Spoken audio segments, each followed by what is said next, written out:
আসসালামু আলাইকুম সবাইকে। আজকে আমি খাসির মাংস রান্না করছি। তবে শুরুতেই একটা কথা বলে নেই। অনেকে মনে করেন রান্নার অনেক কড়াকড়ি নিয়ম আছে। কিন্তু আমার কাছে রান্না মানে হলো মনের মাধুরী মেশানো একটি শিল্প। আমি আগেও বলেছি, এখনো বলছি, রান্নার কোনো ধরাবাঁধা নিয়ম নেই। আপনি যে উপকরণগুলো ভালোবাসেন সেগুলো সঠিক সময়ে মাংসের সাথে মিশিয়ে দিলেই তৈরি হয় সেরা স্বাদ। আজকের এই খাসির মাংসই আমি বিশেষ কোনো রেসিপি অনুসরণ করছি না, বরং নিজের অভিজ্ঞতায় যেভাবে মাংসের জুসি ভাব আর ঘ্রাণ অটুট থাকে সেভাবেই রান্না করছি। খাসির মাংস রান্নার মূল রহস্য কিন্তু নিহিত থাকে এর কষানোর উপর। আপনারা দেখতে পাচ্ছেন কড়াইয়ে প্রথমে তেলের উপর পেঁয়াজ রসুন গুলো ছেড়ে দিয়েছি। খাসির মাংস রান্নায় তেলের পরিমাণটা একটু বুঝে দিতে হয়, কারণ মাংস থেকে অনেকটা চর্বি বের হয়। আমি এখানে আগে থেকেই মাংসটা একটু ভেজে নিয়েছিলাম। আমি এখানে আদা বাটা, জিরা বাটা, গরম মশলা বাটা, শুকনা মরিচ বাটা আর লবণ দিয়ে মাংসটাকে আর একটু ভেজে নিচ্ছি। অনেকে মাংস মেরিনেট করে রান্না করতে পছন্দ করেন, আবার অনেকে সরাসরি তেল দিয়ে কষান। আমি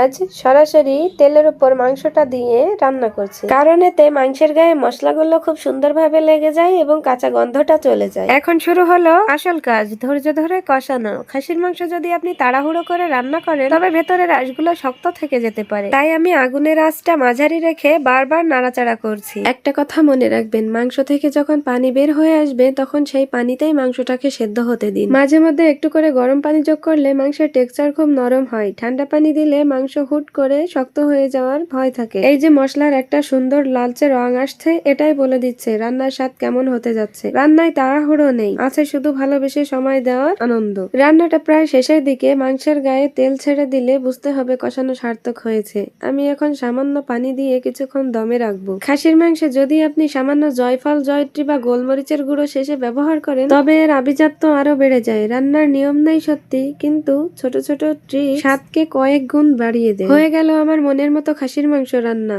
দেখতেই পাচ্ছেন কালারটা কত চমৎকার এসেছে। নিজের হাতে রান্না করা খাবারের স্বাদই আলাদা, কারণ এতে মেশানো থাকে আপনজনদের জন্য ভালোবাসা। আশা করি আপনারাও যখন রান্না করবেন কোনো ধরাবাঁধা নিয়ম ছাড়াই নিজের মনের মতো করে রান্না করবেন। আমার এই ঘরোয়া রান্নার ভিডিওটি কেমন লাগলো সবাই জানাবেন, আর ভিডিওটি ভালো লাগলে সবাই সাবস্ক্রাইব করে দিবেন। সবাই ভালো থাকবেন। আল্লাহ হাফেজ।